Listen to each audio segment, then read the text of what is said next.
Ok, a ver, lo único que voy a hacer es para sincronizar ambos audios. Esto me lo decía un ingeniero de audio, haz un aplauso. Y es que como ves los sound waves, eso es padrísimo. En la edición es todo visual. Haz de cuenta que los programas para editar, tú ves que cada palabra es una onda, ¿no? Y entonces ves estos picos, exactamente. Y entonces con el aplauso ya emparejas el audio que estamos grabando aquí con el video, porque la cosa peor, no sé si te acuerdas de chiquito ver películas que estaba desfasado el audio. A mí, sí. como dicen ustedes, me cabreaba eso. Eso es Tan mal. sí. Entonces están hablando porque somos muy atentos muy visuales. Muy visuales a leer. Pero en fin, pues si quieres nos podemos arrancar. Venga, pues. Tú dale nomás. Acá arrancamos. Arrancamos abriendo el vino. Listo. Bueno, pues, que ya es hora. Exacto. Ya es hora del vino.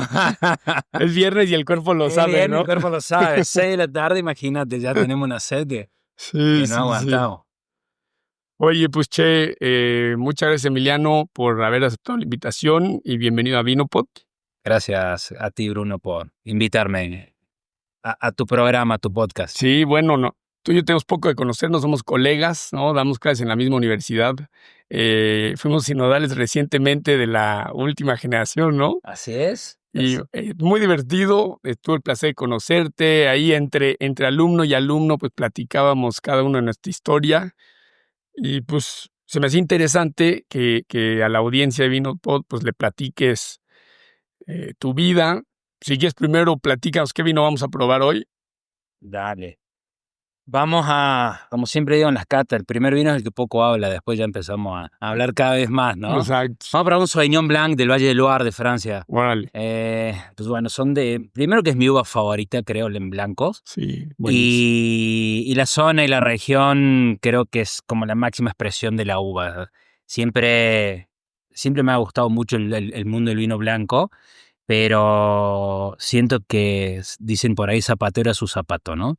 Y la Sauvignon Blanc se expresa de una manera muy particular en el Valle del Loire y a veces para tomar un referente o si queremos estudiar o queremos entender la Sauvignon Blanc, siento que son lugares donde hay que empezar. Habrá otras partes en el mundo siempre con muy buenos Sauvignon Blanc, pero siento que ahí es donde hay que arrancar.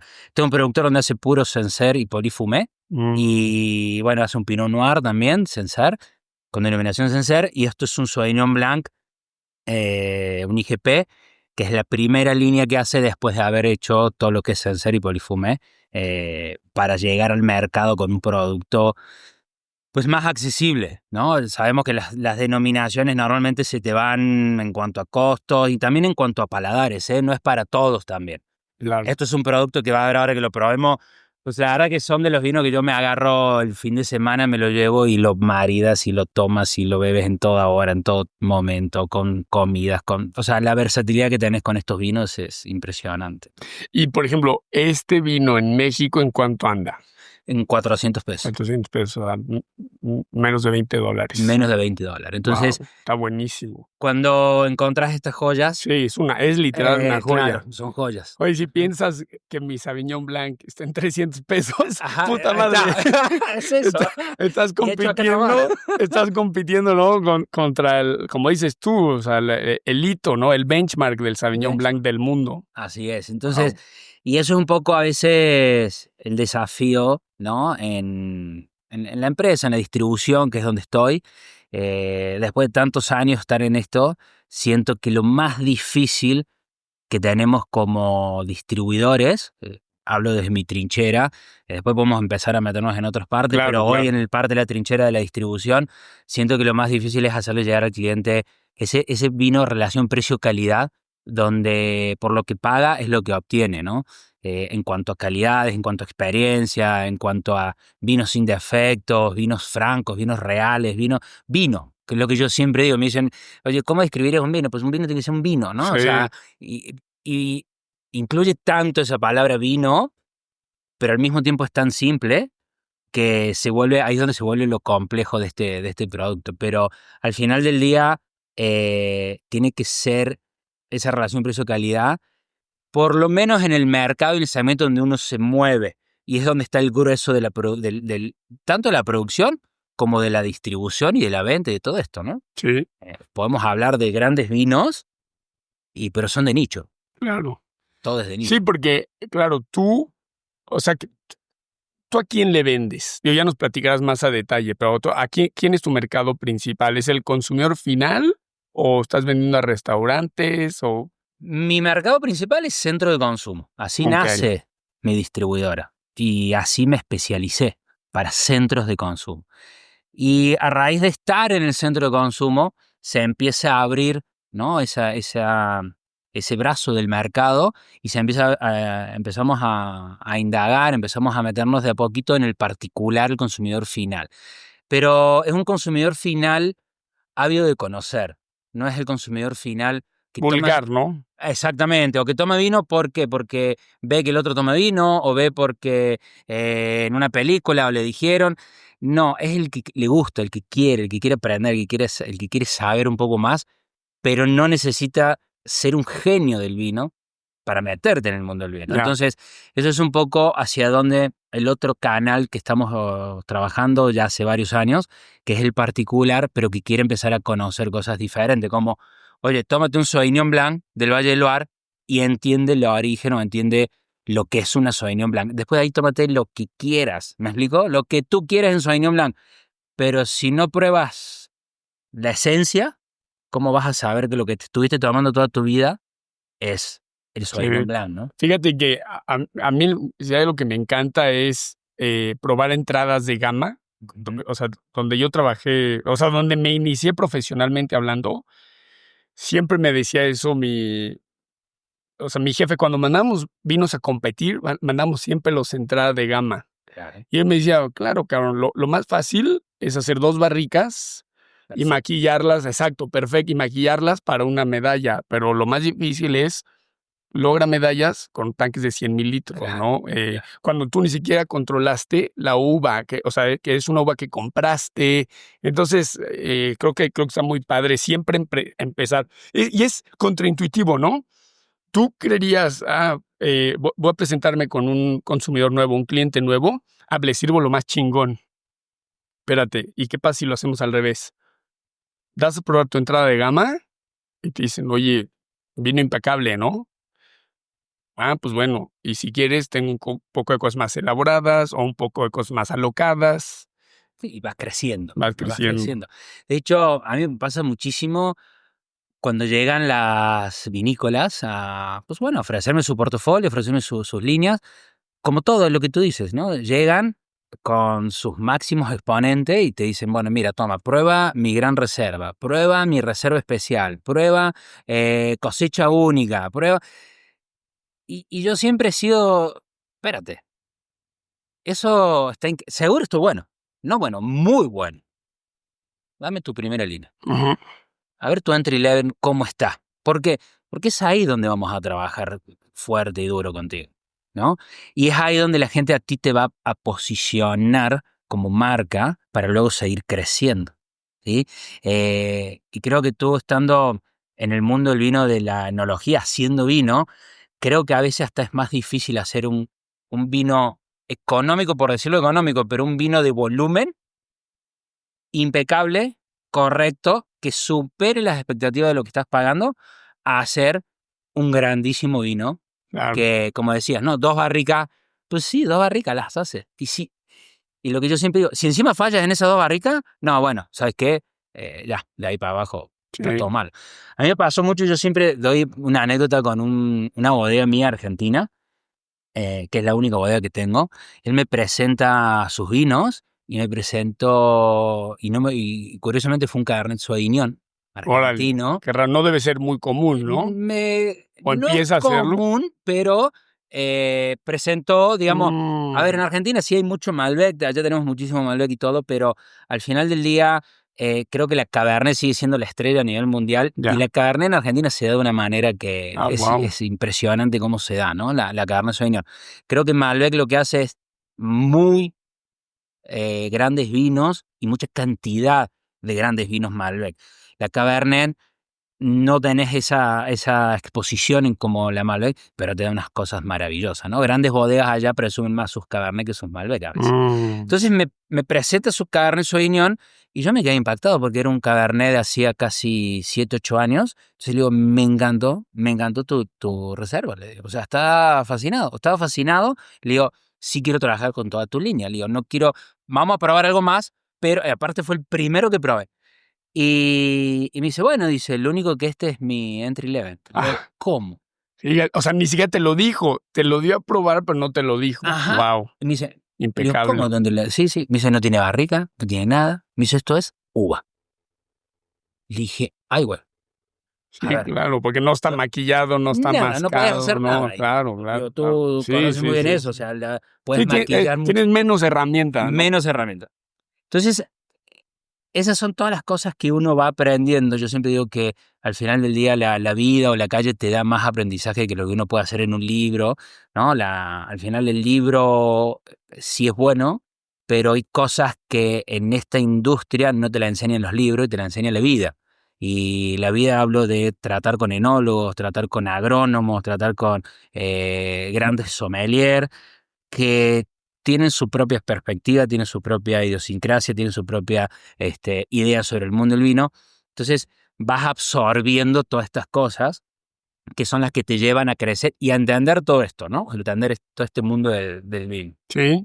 Oye, y a ver, seguramente la audiencia va a preguntar ¿cuál es esa bodega argentina que no nos dijiste? Se llama Familia Rosso. Familia Rosso. Familia Rosso se llama la bodega. Wow. Es una bodega que, bueno, lo conocí a Rodolfo por un amigo en común que teníamos aquí en México.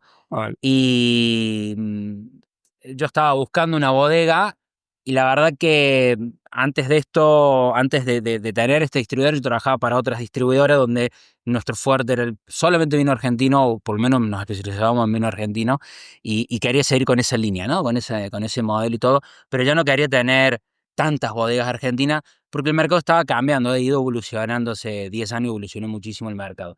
Y cuando dices que ha evolucionado el mercado, ¿te refieres al mercado mexicano o en general? Al mercado mexicano. Ya. Al mercado mexicano y sobre todo al mercado del Bajío. Sí, que para la audiencia justamente hay mucho argentino curiosamente que escucha este podcast. Saluda a todos. Saludamos a todos los compatriotas. Pero explícales qué es el Bajío, qué entendemos los mexicanos por el Bajío. Bien, es toda la parte centro de México, que agarramos Aguascalientes, agarramos León, agarramos Querétaro, San Luis Potosí, y que, bueno, es denominado Bajío, un centro económico por excelencia, centro vitivinícola. Es si bien hay un desarrollo muy fuerte, muy grande, pero es un desarrollo más industrial, entonces pues claramente los usos y costumbres que hay aquí son muy diferentes a los que podemos encontrar en Cabo, en Riviera Maya, en Monterrey, en Guadalajara e incluso en Ciudad de México, ¿no? Sí. Tuve la posibilidad de vivir varios años en Riviera Maya, en Cabo también, entonces estar en esos mercados y luego estar acá es como, nunca digo que es como volver el tiempo, pero es como volver a agarrar todo el mundo del vino desde un inicio y decir, bueno, a ver, espérense, vamos a empezar, vamos a arrancar, acá estamos, acá yo cuando llego hace 12, 14 años, llego al Bajío, era Rioja, Ribera y no había otra cosa, luego empezó mucho Argentina.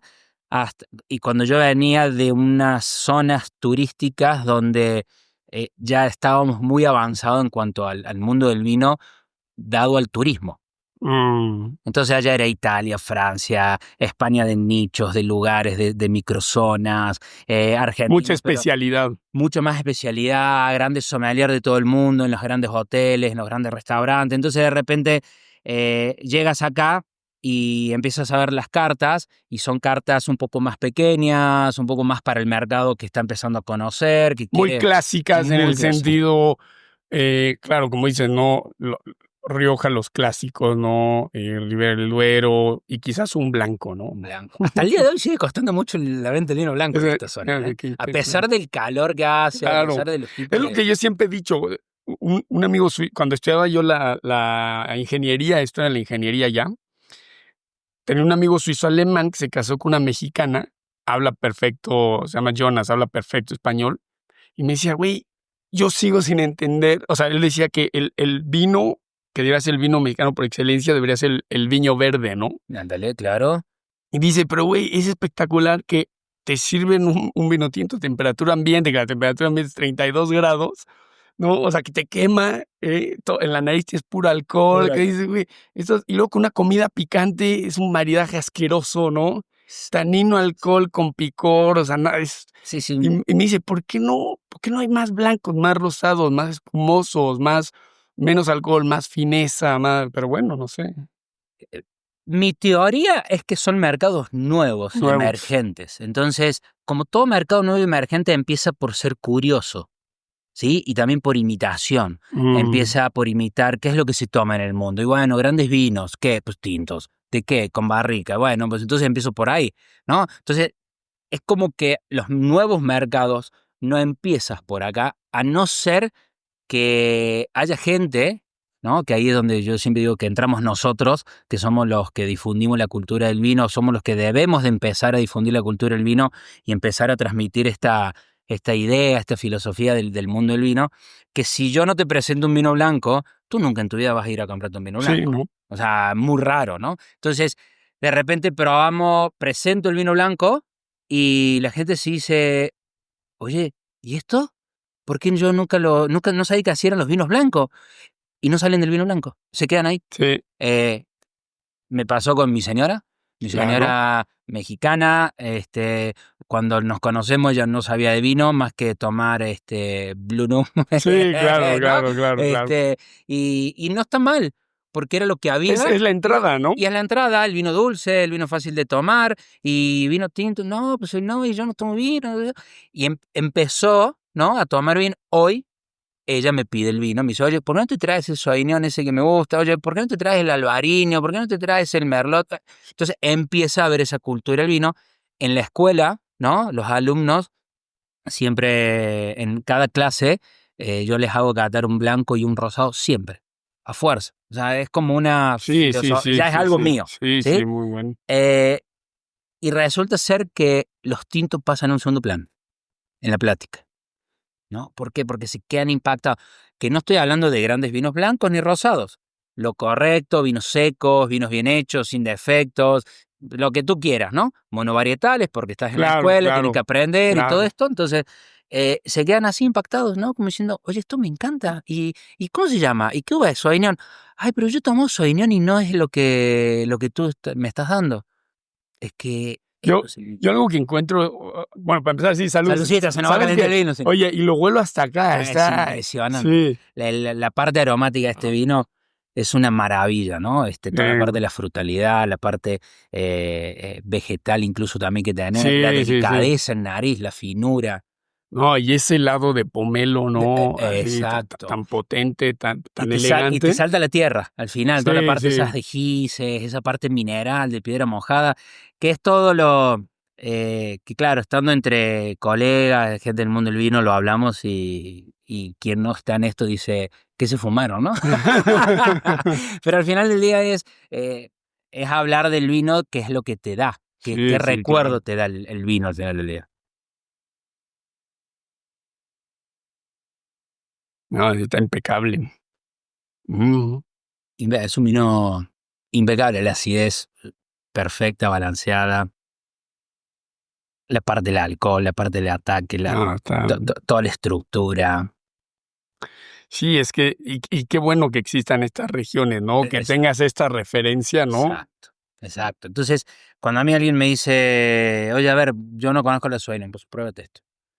Y después tengo todos los otros Sauvignon Blanc de Ensenada, porque también me especializo mucho en vinos mexicanos. O sea, lo que hablábamos un poco hace un ratito es de que cómo tuve que ir adaptándome al mercado del Bajío en base a lo que me iba pidiendo. Al final del día los negocios son un poco así, te tenés que ir moviendo en base al mercado, en base a la... Mira, tan es así, checa esto, y ahorita quiero que me platiques cómo te pique el bicho el vino, antes que se me olvide que con eso tendría que haber empezado, pero fíjate, creo que lo habíamos comentado, ¿sabes? Del examen final de los alumnos, pero yo tuve que matar mi Merlot sin barrica. Aquí la botella que te traje en mi Merlot barrica tiene un proceso completamente distinto en vinificación. El Merlot, o sea, la uva es la misma, ¿no?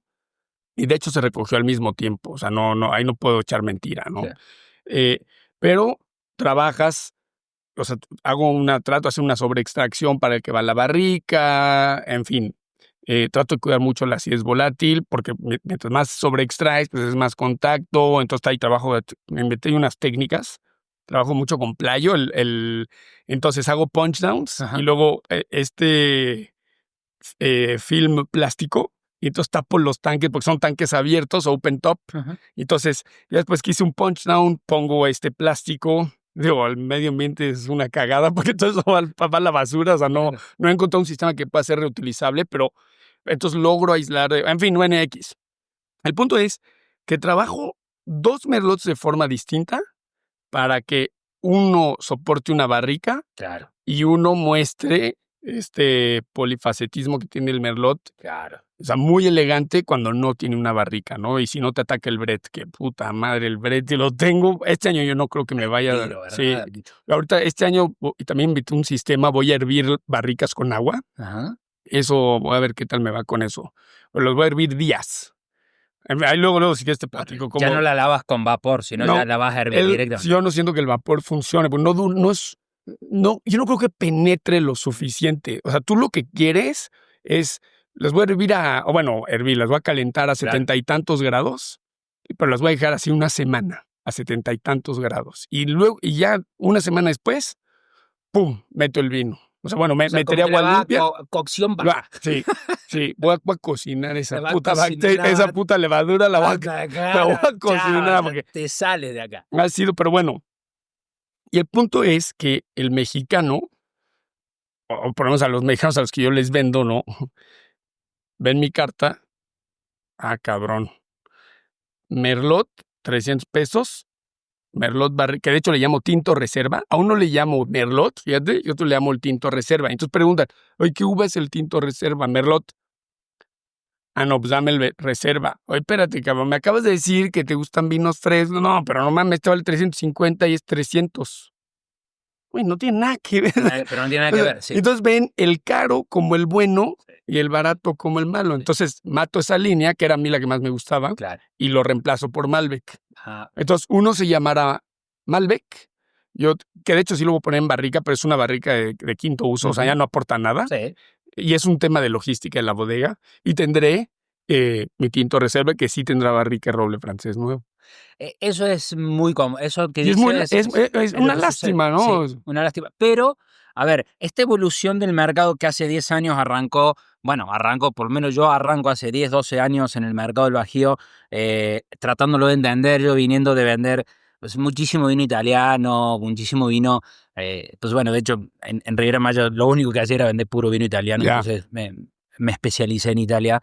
Y llego acá y quería vender un vino italiano y como que no salían del Brunello, del Barolo, del Amarone y se acababa el mundo del vino italiano. Entonces empecé a ver qué necesidades había y era todo a través del viejo mundo, siempre de España con Rioja, Ribera y los clásicos mexicanos. Entonces así empezó, luego empezó a haber una evolución donde la gente quería probar cosas nuevas, entonces ahí ya entra algo de Francia, México se empieza a expandir un poco con las nuevas regiones emergentes como Chihuahua, nace también todo el boom de Parras y demás.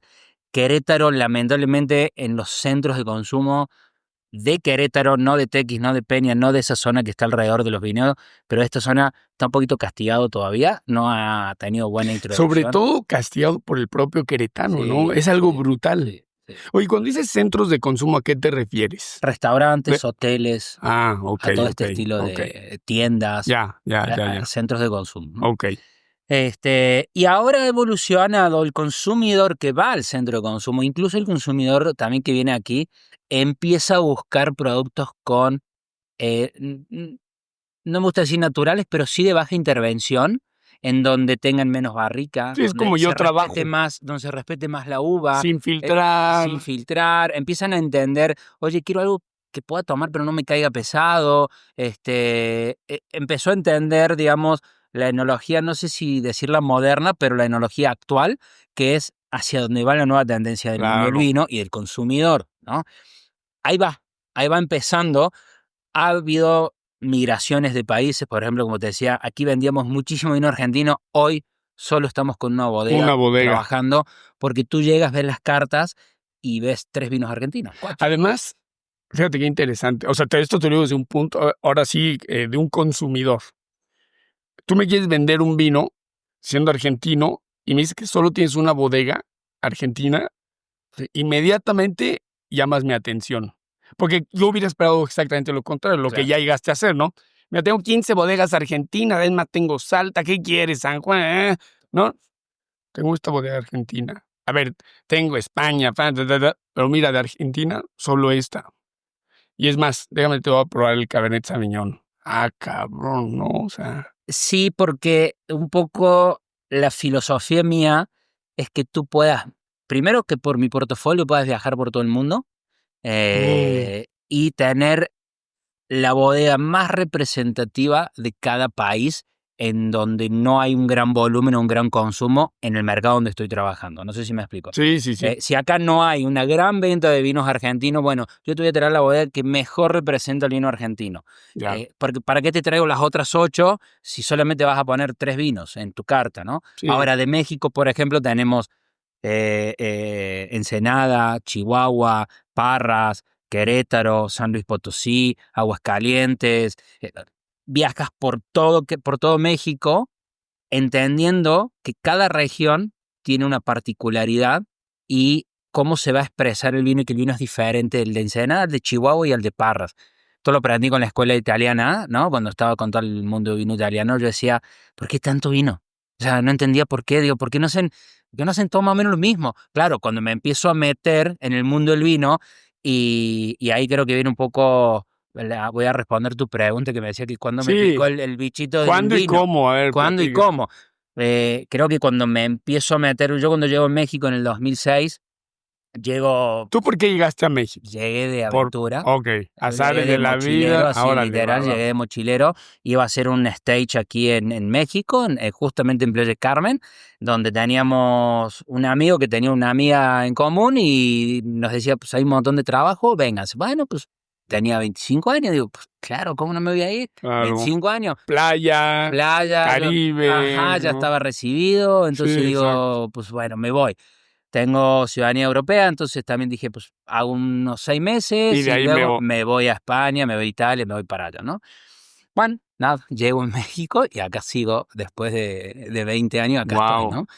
Me atrapó, llegué, empecé a trabajar, no nada que ver con el mundo del vino. El vino en Argentina, que digamos que el acercamiento del vino que yo tenía en Argentina era porque nací con el vino, o sea, en Argentina nací es un con tema cultural, ¿no? Sí, o sea, sí. Si hay una botella de agua aquí en una mesa, ya hay una botella de vino y una de agua, ¿no? Entonces, mi abuelo, mi papá, en las fiestas, en los eventos, en todos lados hay vino. Entonces, no tomas el vino como lo tomo hoy, sino que tomabas el vino porque hay vino, entonces tomas mucho. Entonces, cuando llego a Riviera Maya, empiezo a trabajar de otra cosa.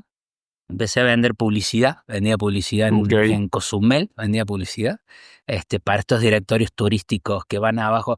Bueno, ya no existen, pero iban abajo de los teléfonos de las habitaciones. Que vos agarrabas y decías, mira, el restaurante tal. Bueno, eso yo vendía esos espacios.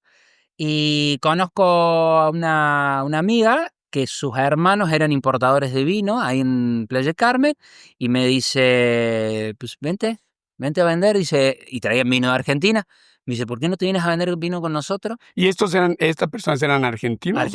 Órale. Sí. Bueno, allá está lleno de argentinos. Sí, claro, yo lo sé. Playa, y hace 20 años más todavía. Hoy hace mucho no voy, pero yo sigue habiendo un montón de argentinos. Sí. Y empiezo a trabajar con ellos y empiezo a trabajar por una cuestión de necesidad, pero me empieza a gustar el mundo del vino, me empieza a gustar el entorno, me empieza a gustar todo lo que implica la copa de vino, la gente con la que te rodeas, con quien platicas. Yo estudié turismo y hotelería, entonces estaba muy en contacto con los hoteles, con los restaurantes, con los directores, con los A y B. Entonces estaba en mi mundo del servicio, estaba en este mundo, pero todo era a través del vino. Empiezo a conocer el mundo del vino, que la Malbec, que la Merlot, que la Cabernet, que la Syrah, que la Sauvignon. Entonces me empiezo a meter, estuve un par de años Y cuando después de ahí brinco a una empresa de vinos italianos, se me abrió un panorama, pero enorme, y yo dije, pues de acá soy.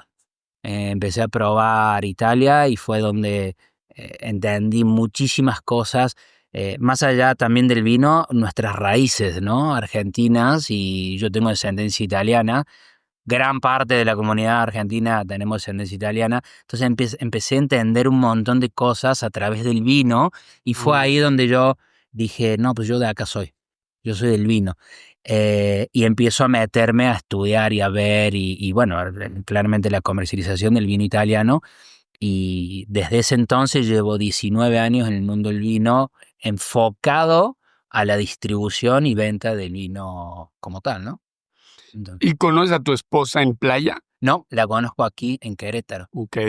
Por la empresa italiana nos venimos a Querétaro, se vino a abrir acá un restaurante, y la distribuidora que estábamos a nivel nacional, desde Querétaro era más fácil movernos a todo el país. Entonces, bueno, vengo acá y acá la conozco.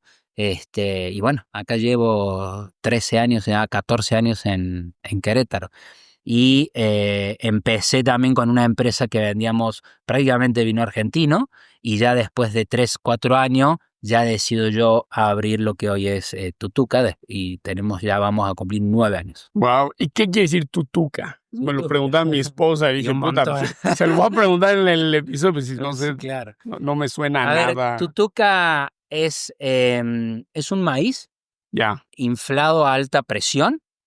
Los meten en unas ollas así a presión y las abren. Entonces el cambio de temperatura hace que se explote. No es una palomita, sino que hace que se explote. Aquí en México los conocen como chachitos. Chachitos. A lo mejor los mexicanos nos escuchan, lo van o si no lo googlean y lo van a buscar. Chachitos. Los Ok. chachitos.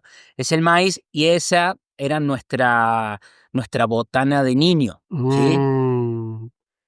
Y es la relación que yo siempre tuve, busqué esa relación de México-Argentina, ¿no? En el mundo del vino era algo que es muy nuevo acá, entonces fue por el lado del maíz, ¿no? Que al maíz no le dicen choclo, no. Choclo. Choclo. El choclo. Okay. Y es algo que a mí, la tutuca, me recuerda mucho a mi infancia, porque era lo que nosotros comíamos de la botana en la escuela, ¿no? Entonces, y fue también un poco salir de los nombres tradicionales del mundo del vino e irme hacia otro concepto, ¿no? Si bien se llama Tutuca Wines la compañía, pero ya el hecho de ponerle tutuca es como que por lo menos tenés que tratar de pensar, te va a poner a pensar qué quiso ponerle, cómo le puso, y seguramente de alguna forma te vas a acordar como Shushu. O sea, exacto. O sea, de alguna forma te vas a acordar. Yo todo el camino venía pensando, dije, pues, o sea, debe ser en alguna lengua indígena de allá, o igual me ibas a decir que tenías, no sé, estuve en Nueva Zelanda y en Maori, o sea, como que yo pensaba eso, dije, o sea, porque es un nombre, como dices, o sea, como fonéticamente hablando, eso es con lo que uno siempre... Mira, yo ahora que le estoy enseñando o sea, mi hijo Paul tiene 2 años y medio, y ahorita está un poco speech delayed, está tardándose en hablar, posiblemente porque yo le estoy hablando en español y la mamá en francés, ¿no? Originalmente hablábamos solo en francés, pero ahora la terapeuta del lenguaje me dijo, no, tienen que hablar en los 2 idiomas. Y entonces está muy raro porque Paul escoge las palabras más fáciles de cada idioma para comunicarse, ¿no? Entonces, claro, entonces, por ejemplo, dolor en francés para los niños es bobo. Entonces, él va a decir au o va a decir bobo. Pero, por ejemplo, va a decir leche.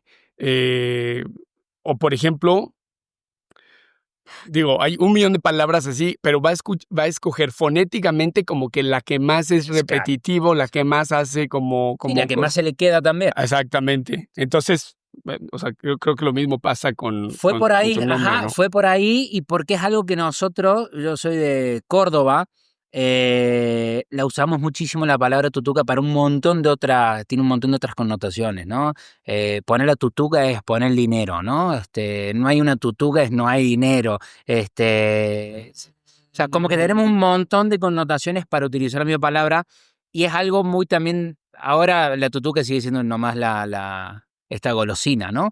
Pero en mi época era como que muy utilizada, ¿no? Entonces fue siempre en todo este mundo del vino que yo me estuve, en lo que fue Ribera Maya, también estuve en Cabo, tuve un año en Cabo San Lucas.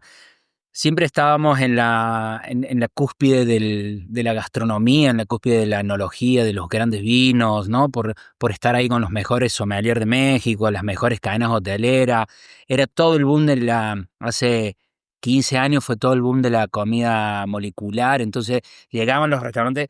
Entonces estábamos con todo eso y siempre fue tan difícil para mí acceder a eso, entender esa parte del mundo de la gastronomía, del vino, que yo dije, bueno, si puede ser difícil para alguien que se dedica a esto, imagínense para la gente que se quiera Puta. acercar a tomarse un vino, que se le Sí, antojó un sí. vino. Entonces fue salir de esa gama, de esa línea, ¿sí? Y poder hacer algo mucho más simple y mucho más amigable, más fresco, más moderno, y que tú puedas acceder al vino sin necesidad de tanto protocolo, sin necesidad de Sí. tantas cosas que tiene el vino, que en ese entonces, que sigue habiendo todavía, ¿no? Pero en ese entonces era como por donde se empezaba, ¿no?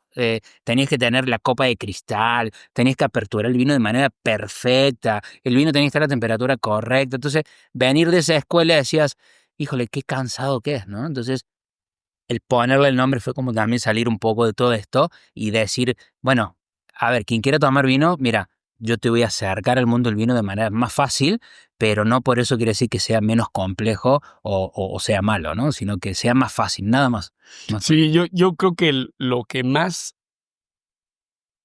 eso es mi opinión, lógicamente, pero lo que más aleja a un consumidor nuevo es quizás la foto de un castillo en la Sí, etiqueta, ¿no? Digo, sí, chingue su madre, un puto sí. castillo. ¿Y ahora qué? Porque tú ¿Qué me llegas a tomo? un... Exacto, y voy a llegar a una fiesta y todo el mundo me va a preguntar que qué ostra con esto, ¿no? Y yo no sé, lo compré, o sea, ¿sí me entiendes?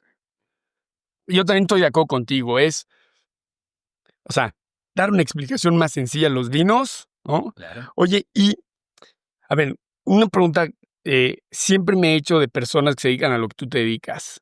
¿Cuál es tu criterio? ¿Cuáles son cuál es? O sea, supongo que son más plural que singular, pero tus criterios de selección para los vinos que vas a vender o que vas a comercializar. Qué, qué buena pregunta. Fíjate que creo que nunca me la han hecho esa pregunta. Pero sí, un criterio no lo hay. Claro, Hay uno muchos. solo no puede ser y No. tienes que englobar todos, ¿no? Sí, esto, como que mi criterio ha ido evolucionando o ha ido cambiando, ha ido mutando, dependiendo mercados, dependiendo zonas, dependiendo productos, dependiendo nichos. O sea, como que, como te explicaba hace un ratito, em, cuando estaba en el mundo del vino italiano era tan complejo que necesitabas tanta información para salir a venderlo que solamente estabas enfocado a una parte del nicho, del mercado, que si no conocían, pues ya ni te compraban ni siquiera te decían nada, o solamente te decían, bueno, pues a ver, véndeme algo, porque pues ahí estaba, ¿no? Entonces el criterio para seleccionar va cambiando mucho dependiendo mercado donde quieras llegar, ¿sí? Eso es importantísimo porque, por ejemplo, vinos blancos en la zona del Bajío tenemos mayor influencia, mayor venta en lo que es San Miguel de Allende, por ejemplo, por una cuestión de De turismo, los de los americanos. americanos, el mercado de Tiene allá. un paladar más educado, ¿no? Y Sí, el vino, además el vino en Estados Unidos es relativamente también caro y la gente paga $20 feliz de la vida por feliz una de la vida. botella. Es más, es una ganga, ¿no? Exactamente. Entonces, allá, al haber a tener un paladar más educado, o por lo menos creemos que está más educado allá, el estilo de productos que se vende allá no es lo mismo que se vende en Querétaro. Ya. Entonces, ahí ya empiezas a tener un criterio. Bueno, esto se vende en el portafolio completo, pero está más enfocado al mercado de San Miguel de Allende. Por ejemplo, lo que estamos tomando se vende muchísimo en los rooftop o en las terrazas Mm. de San Miguel de Allende. Acá vender un Sauvignon Blanc de Sancerre, perdón, del Valle del Loire, es como que hay que hablar mucho. Tú llegas a San Miguel, mira, Valle del Loire, quiero darme Sancerre Polifumé y tú suenas. Ya, se acabó. Entonces, ahí ya empiezas a tener un criterio. Creo que el criterio más importante y que yo siempre valoro, pongo ante todo, para luego seguir avanzando, es que sea muy franco lo que te estoy ofreciendo, ¿sí? Que si tú te vas a... Vamos a poner siempre de ejemplo el vino que estamos tomando, ¿no? Este vino que sea de 400 pesos, realmente lo disfrutes por tu precio, por lo que estás pagando. Es que eso es... Y que sea correcto. No es un vino extraordinario, no es un vino, no te lo puedo ofrecer como un vino, el mejor Sauvignon Blanc de Francia ni del Bajío, pero es un Sauvignon Blanc extremadamente correcto, perfecto para lo que quieres, lo puedes usar de copeo, lo puedes usar de botella, pero te va a dar todo lo que te tiene que dar un Sauvignon Blanc, ¿no?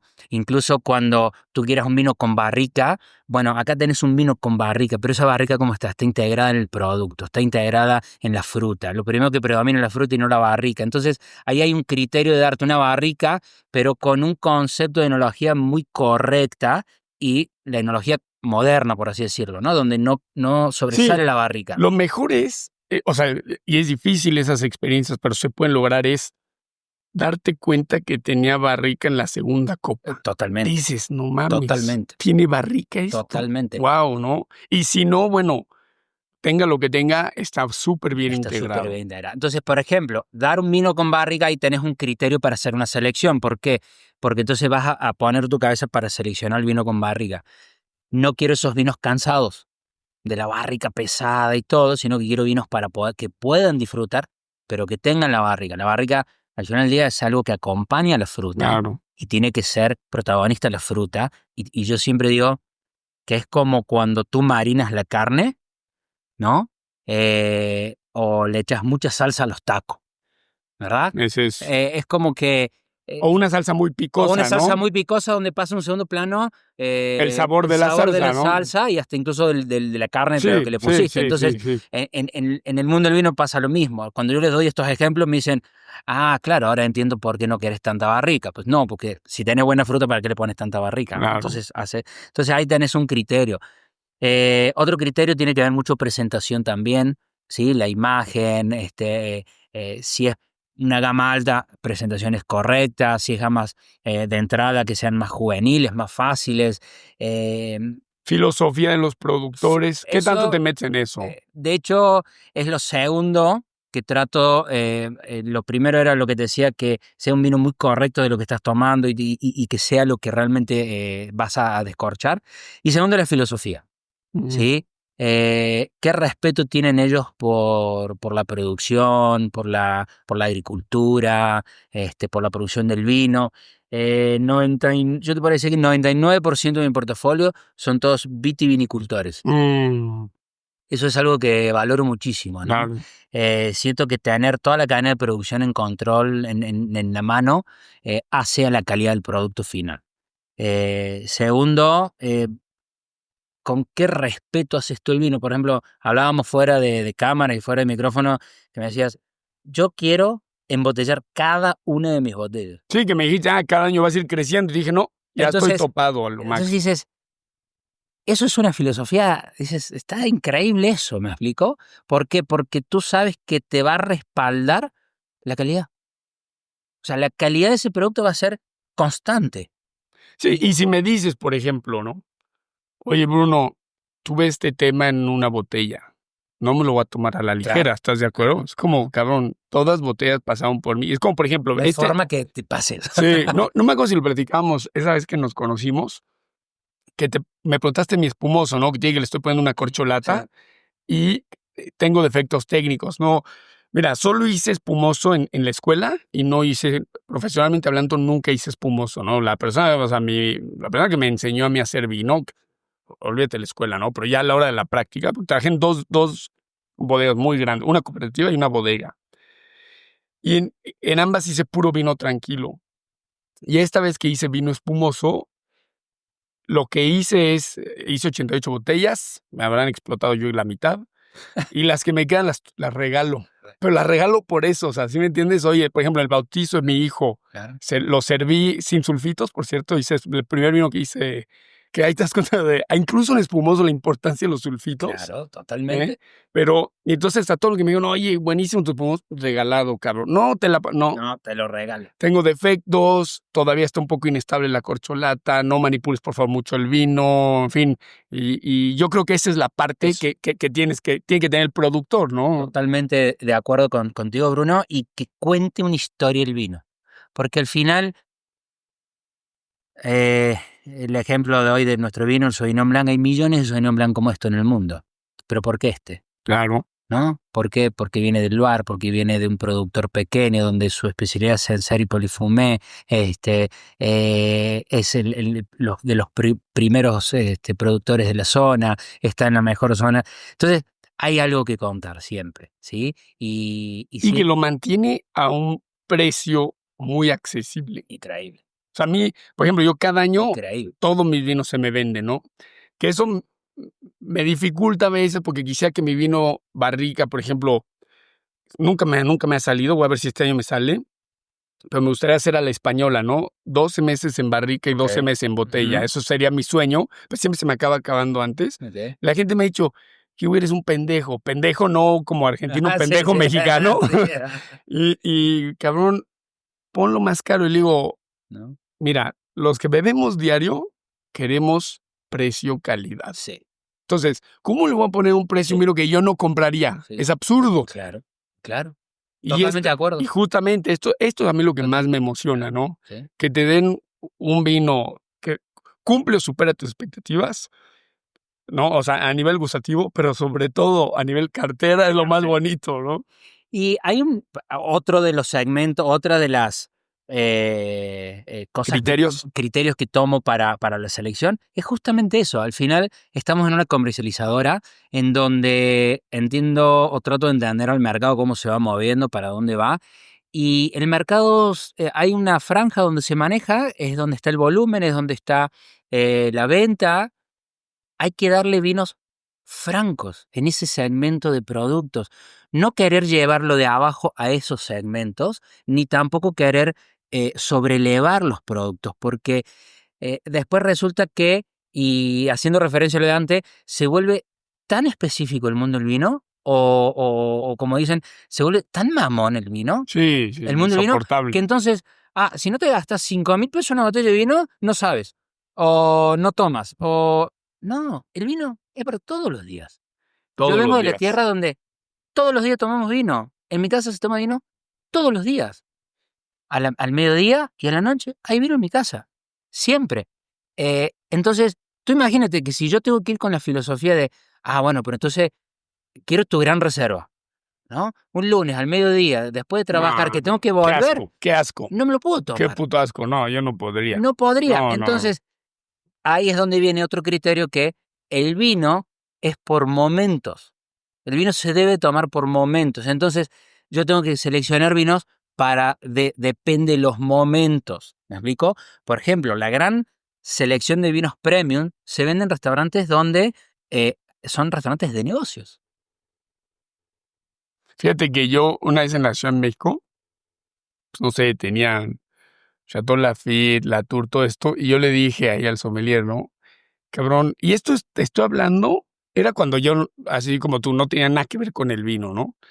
Yo trabajaba como asesor de casa de bolsa. Okay. Y de hecho, el intercambio ahorita que está muy de moda. Ajá, sí, claro. Hace mucho tiempo, a mí que no me quiten la visa.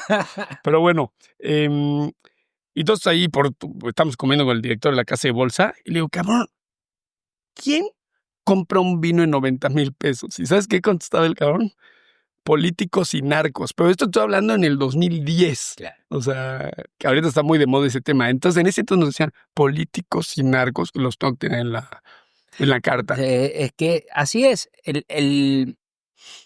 Todos los que tomamos vino no es lo que tomamos diariamente. O sea, de hecho, hasta a mí me dicen, oye, entonces, ¿tú qué te tomas? Sí, ¿no? Y te deben decir, ¿y ya probaste Petrus? Y es como... Sí, los probas, pero son experiencias. No, exacto, no me cambiaron la vida, ¿no? No, es como que yo les digo a todos, ¿has ido a comer comida molecular? Sí. Bueno, ¿cuántas veces has vuelto? Exacto. No, nunca más. ¿Por qué? Porque fue una experiencia. Es lo mismo. Claro. ¿Sí? No es para todos los días. El vino para todos los días es totalmente diferente a lo que la gente cree de lo que realmente se toma. Nosotros normalmente son los vinos que se toman, son los vinos del diario, los vinos del día. Después, por eso son momentos el vino. El día de mañana, no sé, te casas, bueno, ok, ahí abres tu botella. El fin de semana vienen tus mejores amigos, abres tu gran botella de vino. Vas a hacer guayú abres tu botella de vino. Pero si te lo vas a comer una quesadilla, híjole, el vino es protagonista y no sé, es un acompañante, claro. Es un acompañante, pero no puede ser protagonista. Claro. ¿Sí? Entonces el protagonismo del vino en realidad siempre está presente, pero hay momentos donde va a ser protagonista ese vino. Sí, y yo lo veo, por ejemplo, perdón que te interrumpa, en un martes en la tarde, el vino es el acompañante de ti. Y sin llamarle medicina, o sea, no estoy diciendo de que tomo para poder dormir, porque pinche día estresante, pero ayuda. Claro, Pero ayuda mucho. Sí. Pero yo es como veo, ¿no? Es el vino te está acompañando a ti. Entonces, que tu maridaje no sea espectacular, no importa. Porque el vino te está acompañando, te estás divirtiendo. Hoy, por ejemplo, me tocó comer solo, porque le tocaba natación a mis hijos. Tártara y dije, órale, copa espumoso, chuchu, vamos a ver qué pedo, ¿no? Y exactamente, seguramente estuviera quizás maridado un poco mejor, no lo sé, no me importa. El vino me acompaña a mí más que a la comida. Oye, mira, esto es más una pregunta de empresario la que te quiero hacer. Obviamente, uno de tus diferenciadores, como ya lo comentamos 18,000 veces, es este precio-calidad.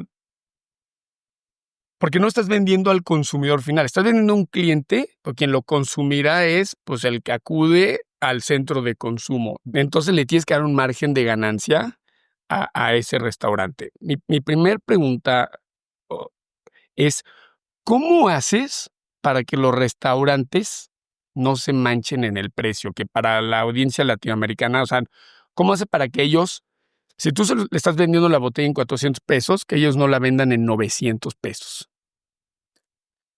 Y para que sí o sea, ¿qué injerencia puedes tú tener Pues, ahí? ahí viene la asesoría, ¿sí? Ok. Uno de los diferenciadores de nosotros también es mucho el servicio en la asesoría. Es como una asesoría más financiera en cuanto a tu carta de vino que sea pues, altamente rentable, ¿sí? Entonces ahí es donde entramos nosotros a trabajar en la rentabilidad de la carta y en la asesoría con el cliente. Primero es, no pongas vinos por poner, ¿sí? Porque hay vinos que si tú los pones por poner, tú no puedes, no tienes injerencia en el precio de venta, sino que lo tiene el mercado, porque es un producto muy popular. Entonces, al final del día es, sí, acá cuesta tanto, allá tanto, allá tanto, allá tanto, entonces pues no lo puedo subir a tanto, o sea, no lo puedo marginar a este margen o a este markup, que es lo que yo necesito. Entonces, empieza por ahí la primera parte de la asesoría, es decir, hazte una carta balanceada en donde si vas a poner 7 vinos blancos, no pongas 6 Chardonnay y un Sauvignon. Claro. Son 7, tenés 7 balas nomás, Sí, o sí, 5, sí, no hay mucho más. Entonces, ponte un Sauvignon, un Chardonnay, todo, y ese vino que pongas, ¿sí? Hazlo fácil de vender y que fácil de que el cliente te lo entienda, el consumidor final, que es el que va a consumir al restaurante. Antiguamente sí hay como ese estigma de que sí los restaurantes antes marcaban muchísimo los vinos, los hoteles. Si nos vamos a centros turísticos, pues ahí no puedo hacer mucho porque al final son otros los márgenes y son otros los números que se manejan. Pero en esta zona ha empezado a cambiar muchísimo ya en los últimos años y el restaurantero, el hotelero de esta zona se está dando cuenta que el vino es un servicio que te ayuda a consumir más alimento y te ayuda a subir tu cheque sin necesidad de vender una sola botella, sino que tienes que vender muchas más. Como a través de un margen no castigado, pero sí un margen correcto en donde tú puedas llegar y vender 2, 3, 4 botellas de vino. Eso el cliente lo está empezando a ver, que es donde nosotros estamos asesorando. Es decir, a ver, yo te sugiero este margen para que vendas a este O un precio sugerido. un precio sugerido de mercado, porque también una vez me pasó en Riviera Maya con un Prosecco. Teníamos un Prosecco en un hotel boutique de Riviera Maya y llega un día el gerente y me dice, oye, le vendí tu Prosecco a Schwarzenegger, porque iba a Schwarzenegger, y dice, le vendí tu Prosecco a Schwarzenegger en $350. Fascinado de la vida. Digo, estás loco. Que le clavaste la uña, ¿no? Le digo, si Schwarzenegger se entera, te revienta, le digo. Saca su tanque, que tiene su tanque y te mata, le digo. Te mata, le digo. Me dice, Sí. ¿pero qué? ¿No estás contento? Es Digo, una usura, no, ¿no? le digo, claro que no. Le digo, ¿sabes qué pasa? Ese Prosecco costaba, no sé, $50. No, me costaba $200. Sí, exacto. Nada costaba. Porque su proceso de fabricación lo hace ser tan económicamente atractivo, ¿no? Exactamente. Me dice, pero es que está tan bueno, me dice, y yo lo puedo vender, y no me dijo nada. Ok, le digo, pero es lo correcto, no eran los $350, le digo. ¿Por qué? Porque si Schwarzenegger se queja de que ese Prosecco está malo, tú vienes conmigo. Claro. Y me dice, oye, tu Prosecco está malo. ¿Por? Está increíble mi Prosecco. No, Schwarzenegger se quejó. No se quejó del Prosecco. Se quejó de lo que él esperaba por $300, le digo. Sí, claro, $300 tienes Cristal, ¿Me tienes explico? el Entonces, mejor de Krug, o sea... lo que tú quieras. Entonces, el precio del producto tiene que ser muy justo.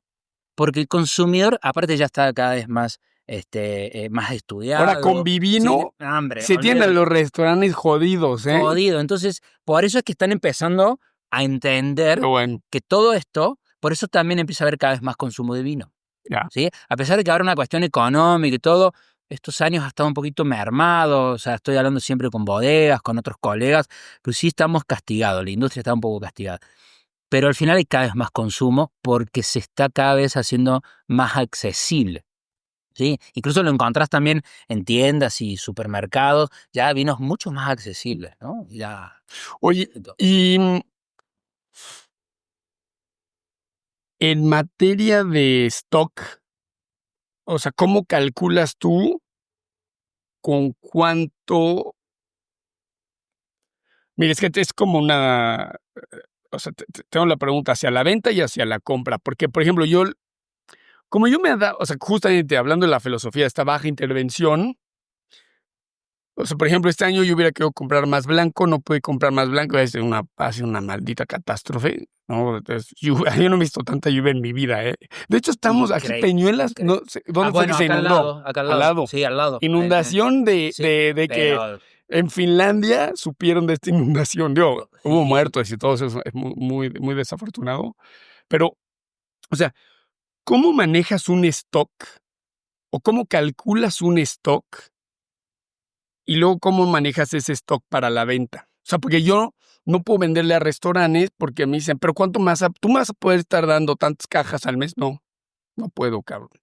Y, por ejemplo, se ha molestado mucho porque el próximo año, como va a pasar ahora, o sea, he cambiado ya 2 veces de blanco, agregué un blanco, cambié de rosado, o sea, de un sangrado de Merlot a un prensado de Syrah, y ahora 2025 quito mi tinto Merlot sin barrica y meto Malbec. Entonces estos güeyes me dicen, hijo de perra, cabrón, yo no puedo estar imprimiendo por ti, o sea, más bien, ¿no? Sí, cartas todo, exacto, cada 6 meses. Por ti estoy imprimiendo carta cada 6 meses y además cuando la imprimo me dice que ya se te acabó, cabrón. Entonces, bueno, este es... Sí, entender ahí el consumo, stock y... Claro, entonces yo lo que le dije es, cabrón, tú pon chuchú, blanco, tinto, rosado, cabrón, y luego les explicas qué pedo. Siempre va, y reserva. Y ya luego les explicas qué pedo. Bueno, esa es una buena forma, ¿ves? Eso es una buena forma de que ellos no tengan que estar imprimiendo cartas ni nada.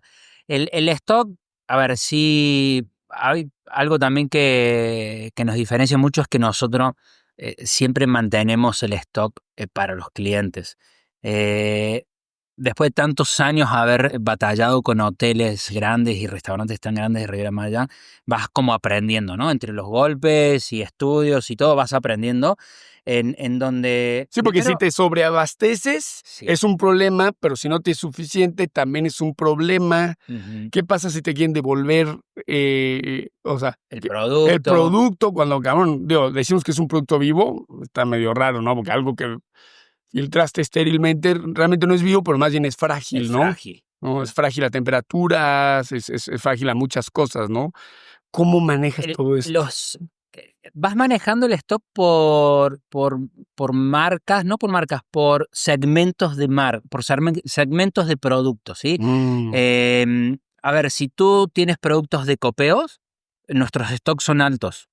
15, 20, 30 cajas, 40 cajas, ¿no? Entonces, son productos donde también tú vas a tener una rotación tan grande que está saliendo. Y también vas viendo un poco cómo se va comportando en el mercado y con estadísticas, al final del día, con sistemas que tenemos, vas viendo, decir, bueno, a ver, si el año pasado vendimos, no sé, 10.000 botellas de este vino, bueno, este año más el crecimiento y Claro, todo, haces una hago una estimación. estimación del mercado, cómo va creciendo, cuántos clientes nuevos voy a meter, cuántos se van a salir más o menos. Exacto. Hay estadísticas donde te permite tener ese riesgo también controlado. Entonces dices, ok, mi compra mensual es de tanto, ¿no? Para vino de copeo. Luego hay vinos de nicho, vinos naturales. Por ejemplo, por decirte, vinos naturales, o quizás algo como lo tuyo, que son 3.000, 4.000 botellas al año. Entonces, a ver, ¿qué hago? ¿Voy y se las ofrezco a todas mis referencias del Bajío? ¿O voy con los que realmente van a vender vino primero y que van a entender tu filosofía del producto y que lo van a poder primero transmitir al cliente final y segundo vender? O por último vender. Entonces, no quieres salir a abarcar todo el mercado. Como que buscas el producto para ciertos nichos de mercados. Es la mejor manera que tú nunca estés sobreestoqueado, ¿me explico? Y si te sobreestoqueas, es sobreestoquearse de productos que tenés altísima rotación, a lo cual eso te ayuda a tener más, que son productos más fáciles de penetrar en las cartas y de introducción y todo. Porque si no, sí me pasaba anteriormente, incluso eso pasó mucho antes de la pandemia. Tu pregunta tiene como dos respuestas, antes de la pandemia y después de la pandemia. Ok, Antes de la un pandemia parteaguas. fue el parteaguas. Antes de la pandemia, los restaurantes tenían unos sobres stock, pero que no te das una Brutales. idea. No te das una idea. Si había vino que costaba a ellos, le costaban 2.000 pesos, mejor tenían 12 botellas. Y decías, pero si eso no vendes una botella al mes, ¿por qué tenés 12? No pasaba nada. Había dinero, había flujo. ¿Me explico? Después de la pandemia, el stock lo tenemos nosotros. Ya no lo tiene el restaurante. Ese costo Lo absorbemos lo nosotros. estás absorbiendo. Y no hay manera de transferirlo, No hay ¿no? manera. Pues No, entonces no te compras. Así esta botella de No hay 400 pesos, ahora te la vendo 800, transfiriéndote el costo de almacenaje. No se puede. Ni madre. No se puede. Nosotros después de la Qué pandemia tuvimos que absorber el costo de tener el producto parado para que el cliente cuando lo precise, bueno, ahí está disponible. Después de la pandemia cambió mucho el modelo de cartas. ¿Sí? Antes tenías cartas de 100, 150, 200 etiquetas de vino. Hoy cartas grandes en el Bajío andarán en la más grande 120.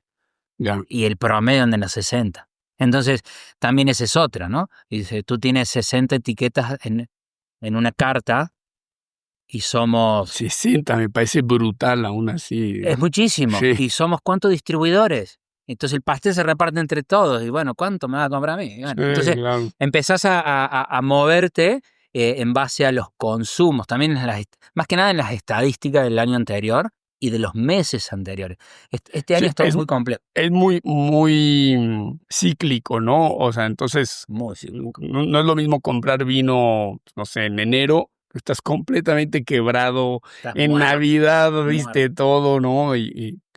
¿Y cómo fidelizas? O sea, ¿cómo logras esta fidelidad?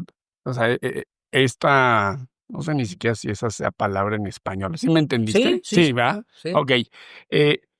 Con con los clientes, o sea, estos centros de consumo, para que no llegue un güey que se trajo o sea, un tipo que estudió negocios internacionales se trajo un palet de vino y ahora viene y te quiere tumbar el negocio. Sí. ¿Cómo lo fidelizas? Sucede mucho. ¿Sucede? Todos los días. Todos los días. Todos los días O sucede. sobre todo, otra pregunta que te iba a hacer 100% relativa es, o que las bodegas que están tan desesperadas, que ahorita que esto está viendo una crisis, Impresionante. híjole, Impresionante. hay exceso de uva y exceso de vino. De vino, sí. Hay un montón de vino de años anteriores, pero un Ajá. montón. Un montón. Así, digo, no sé si he dicho al aire a quién le compro mis uvas, pero, por ejemplo, así es como logré hacer el rosado que hago. Fue porque me dijeron, Bruno, te encanta nuestro Syrah. Siempre me has dicho que cuando pueda te voy a vender mi Syrah para hacer mi espumoso y mi rosado. Tenemos exceso de botella de espumoso de Syrah que no hemos terminado de vender. No lo vamos a recoger, es tuyo, digo, vendido, ¿no? Sí, no fue gratis. Toma, pero, es tuyo, sí, pero sí, pero fue mío. Y va, compré sí. el año pasado, toda la producción de este proyecto fue mío. Eso hay mucho, hay mucho. Todos los días llegan, incluso, a ver, respondiendo a las dos preguntas que me haces, una es, ¿cómo fidelizar al cliente? Siento que la mejor forma de fidelizar a un cliente es con la seriedad con la que tratas al cliente. Sí, siento que la seriedad con la que tratamos primero el negocio, es la seriedad con la que llegamos al cliente. A nosotros nos respalda la calidad de nuestros productos y la calidad del servicio. Es la única fidelidad que yo puedo tener con el cliente porque si tú me pides producto, siempre lo vas a tener disponible. Siempre tengo vino. Okay. Segundo, el producto que nosotros manejamos son productos dentro de lo que cabe, el 80-90% del portafolio son marcas propias, a excepción de los mejores vinos mexicanos que los podemos encontrar en varias partes más, pero te doy como, no sé si hablar de exclusiva, pero te doy cierta seguridad que son productos seleccionados para centros de consumo. Entonces, todo ha pasado un riguroso, lo que hablábamos anteriormente, ha pasado una rigurosa selección para que pueda llegar al consumidor final. La calidad te sustenta lo que dices. Y creo que eso es lo más importante, porque yo te puedo hablar de vino podemos hablar este podcast 7 días seguidos sin problema de vino. Y tú me dices, ¿y cómo sé yo que lo que se están tomando es cierto? Pruébalo. Es la única manera de que todo lo que yo te diga tenga la credibilidad y la tangibilidad de lo que yo te digo. Y al final del día, eso es lo que, después de tantos años, pues la gente me reconoce, ¿no? Dices, bueno, cómprale a Emi porque el vino de él te va a funcionar. Sí, has generado una continuidad a lo largo de muchos años. Exacto. Entonces ahí vas creando la fidelidad. Y segundo, nosotros hacemos muchas activaciones en los centros de consumo, con los sommeliers. Entonces estamos siempre en la búsqueda de productos nuevos. Oye, mira, esto es lo nuevo que está llegando. Productos tenemos, por ejemplo, hay unos que son no es tapa rosca, es cross cap, pero de corcho, por ejemplo. Lo estoy viendo. ¿Son los que están ahí atrás? Los Nelman, wow. Exactamente. Está buenísimo. Cosas particulares que... ¿Y esos son vinos tranquilos? Sí, todo esto es un vino tranquilo, tenés tempranillo con Marcelán. No están fortificados ni nada. Wow, de hecho, son vinos hechos naturales, pero que para la exportación sí necesitan cierto sulfito y ciertas cosas para poder exportar. Pero estos rozan lo natural, entonces hablamos de vinos de baja intervención. Hoy son de los vinos que más estamos vendiendo. Entonces, estamos Mira, quizás porque estoy sentado yo aquí. ¿Querés una botella? Pero mira, pues ponla para que la enseñemos, porque es literal, o sea, la llevo viendo desde, yo hice mi maestría sobre los obturadores, o sea, la tesis de mi maestría. Mira. ¿Cómo dices que se llama esto? A ver, el cross cap o pop, no sé qué dice acá, mira, préstame, por ahí lo dice. Tiene... Lo voy a explicar a la gente que nos está escuchando.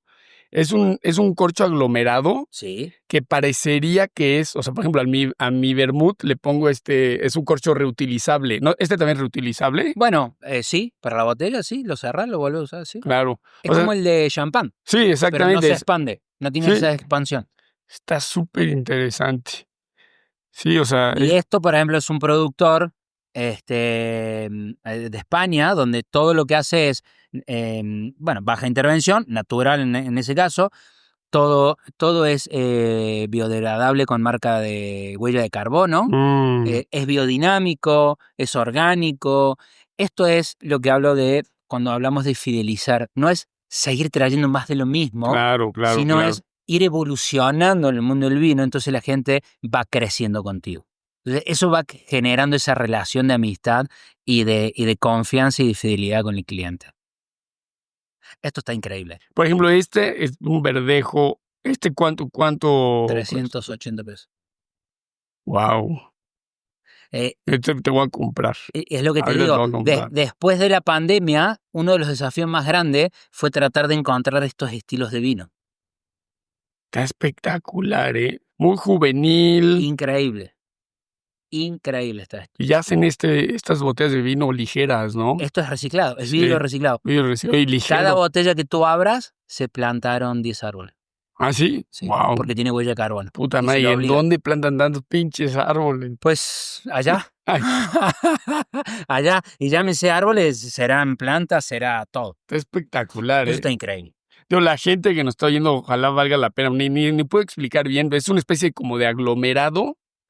O sea, sí, es como un corcho de champán que sobresale de la botella y además le ponen aquí como una cintilla como de papel con pegamento. Y dice Twist and Pop. Twist and Pop. Twist and Pop. Wow. Qué padre. Te voy a comprar unos cuantos ahorita que acabemos. Y esto es todo lo nuevo, ¿no? Todo lo que está llegando.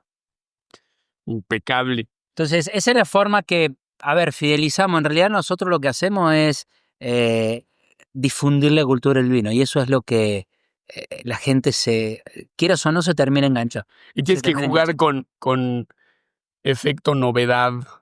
Tienes que también tener regiones clásicas, vinos clásicos. Por ejemplo, tenemos Toro, Somontano, Navarra, Jumilla, Almanza, tenemos Sudáfrica, Bellingham, ¿sí? Debes de conocer eso por allá. Sí. Grandes vinos españoles como el Nido, por ejemplo, que esto es Jumilla, pero a base de Cabernet con Monastrell. Albariños fermentados, macerados con pieles. Entonces, Toro, 2 bodegas de Toro. Hay una bodega de Toro que es dominio. ¿Cómo está agarrando de moda? Se está volviendo de moda Toro, ¿no? Es espectacular. Yo te podría decir que es una región que me encanta, ¿eh? Sí. Toro. Mucha potencia. Sí, pero a veces justamente lo que me gusta es quien pueda controlar esa potencia. Sí, transformar en elegancia. En elegancia. Y siento que ahí está el desafío de Toro. Cuando tomas un vino que tiene esa elegancia que hablamos, estás ante una cosa espectacular. Sí. Espectacular. La verdad que sí, son cosas únicas. Y bueno, por ejemplo, de Querétaro, como te hablaba, la idea es que tú puedas viajar por el mundo del vino en 300 etiquetas, 250 etiquetas de todo el mundo, ¿no? Y ahí iremos creciendo. Tenemos Chacolí, por ejemplo, también, del País Vasco. Entonces, estamos siempre buscando, a veces es difícil, yo siempre digo que a veces es un poco difícil la pasión con el negocio, porque me gana a veces la pasión. Claro. Digo, a ver, tráeme, por ejemplo, Alsacia, es una región que me fascina, ¿no? Tenemos Riesling de Alsacia, Pinot. Lo vimos en el examen, ¿no? Estamos fascinados. Bueno, lo probamos es el que les dimos a ciegas a los alumnos. Exactamente. Entonces dices, wow, me encantaría que esto lo tengan todos los restaurantes y todos los clientes. Por favor, compren vinos de Alsacia. Me los termino tomando yo. Algunos locos que vienen aquí al showroom me dicen, oye, a ver, ¿qué me llevo? Ofréceme algo, dime, guíame. Entonces, esa es la parte donde nosotros tratamos siempre de llevar al cliente de la mano con lo que nos gusta, ¿no? Con lo que nosotros hemos aprendido y con lo que vamos aprendiendo. Porque al final, el mundo del vino es enorme. Es enorme el mundo del vino. Ahora que mencionas el showroom, explícanos en dónde estamos exactamente. Acá estamos en la bodega de Tutuca. A ver, nada más quiero dar una pausa, o sea, porque estábamos peloteando dónde hacemos la entrevista, entonces le dije, mira, el estudio lo tengo en mi casa, nos podemos ver en mi, no me acuerdo creo que te dije bodega, y me dijiste, no, nos vemos en mi bodega, o no me acuerdo si te dije vinícola, pero en todo caso quise decir bodega, y tú dijiste, no, nos vemos en mi bodega. Y este concepto creo que está espectacular, pero bueno, te dejo continuar. Gracias. Sí, esto, a ver...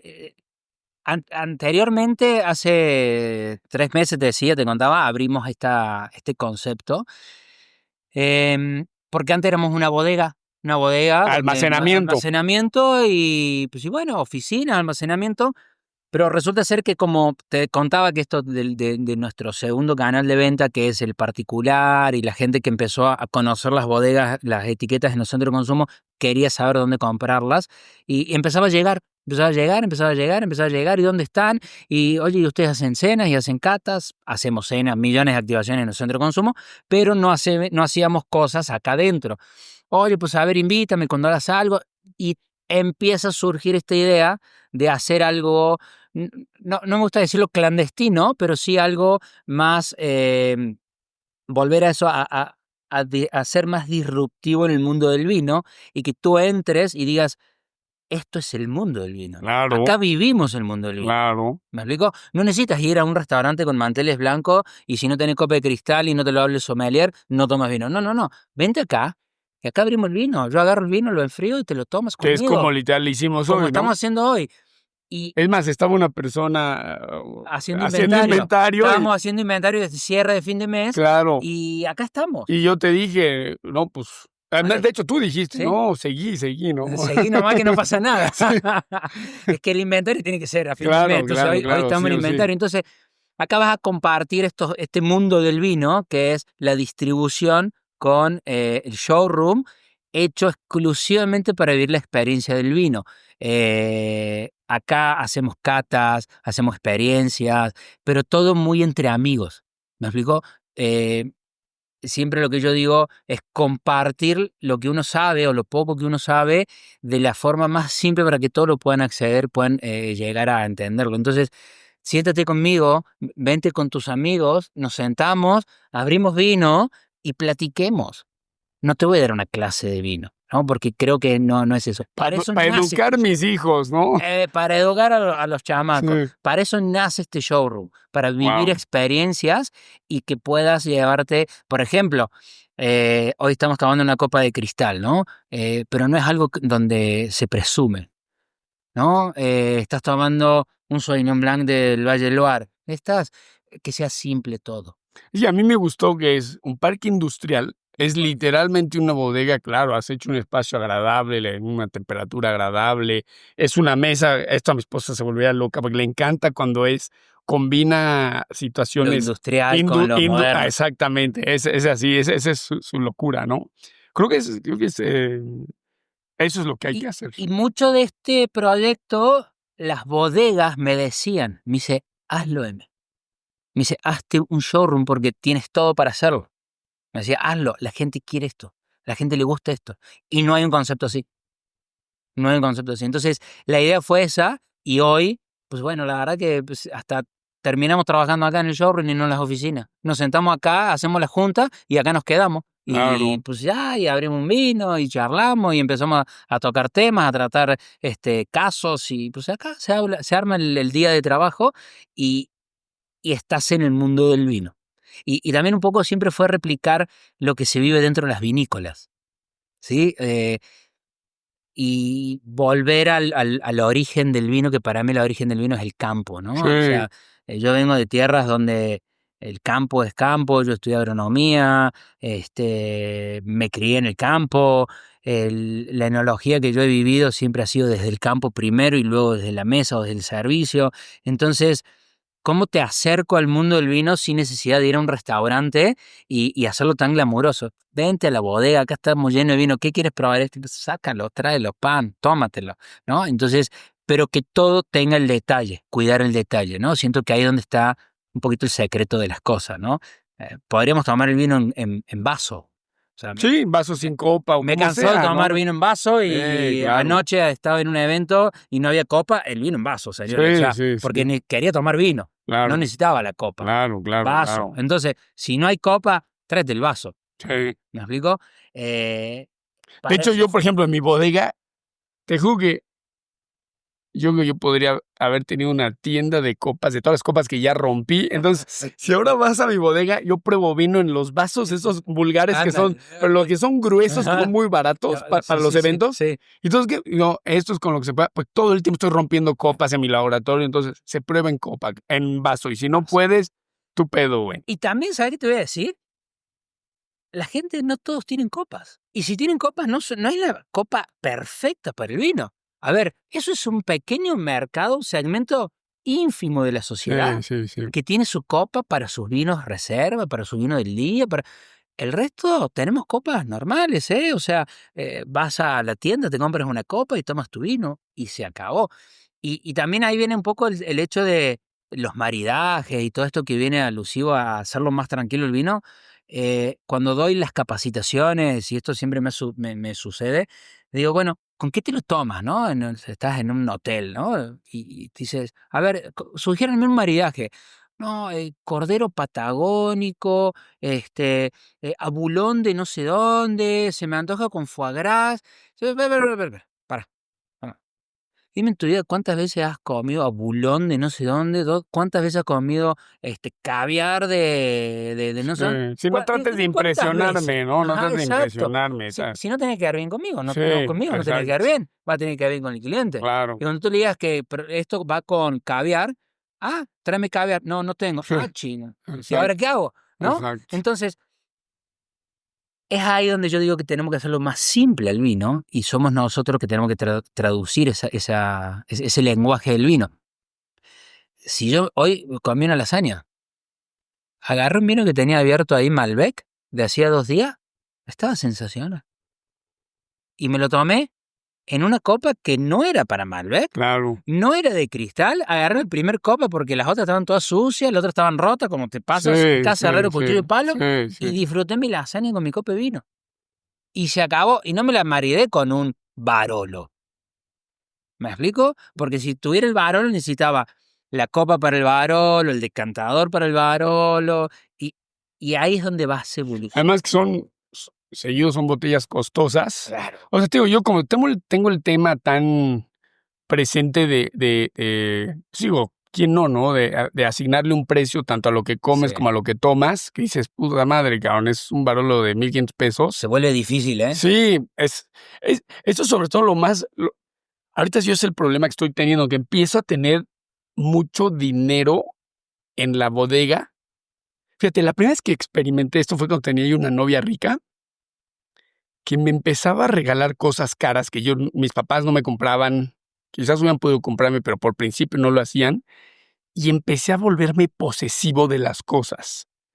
Entonces estaba yo ya intranquilo porque me había regalado un reloj caro, entre comillas, ¿no? O sea, bueno, caro, sigue siendo caro. O sea, y me pasa algo similar ahora con los vinos, que por ejemplo, sigo teniendo vinos de mi viaje a Sudáfrica. Fue en el 2015. Puta madre, tómatelo, cabrón. Vale madres, tómatelo. Y yo digo, pues que no mames, ese pinche vino ya viajó de Sudáfrica a Suiza, lo mantuve en Suiza pues, un chingo de años y ahora lo tengo acá. ¿Sí me entiendes? Y ahora me empieza a pasar eso, ¿no?